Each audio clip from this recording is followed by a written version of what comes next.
माऊलींच्या विषयी सुद्धा असं म्हटलं गेलं की ज्ञानेश्वर माऊलींनी सुद्धा हा जन्म घेताना विचार त्यावेळेला असा केला की जग हे असंच आहे, आत्ताचं जसं आहे, आत्ता जसं आहे, आता तुमच्या माझ्या वाट्याला जे आहे की आजूबाजूला इतकी विकृती आहे, इतकं न जगण्यासारखं वातावरण आहे. मग माऊलीच्या वेळेला खाली येत आहेत, ते जन्म घ्यायला येत आहेत, त्यावेळेला त्याच्या जन्माचा हेतू सांगत असताना माऊली असं म्हणतात की मी का आलो, ऐसा वाग्विलास विस्तारू गीतार्थेशी विश्वंभरू आनंदाचे आवारू मांडू जगा.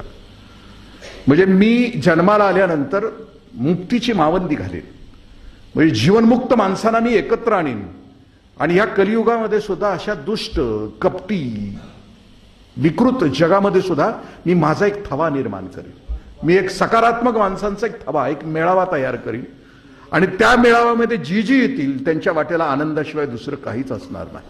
ऐसा वाग्विलास विस्तारू गीतार्थेशी विश्वंभरू आनंदाचे आवारू मांडू जगा.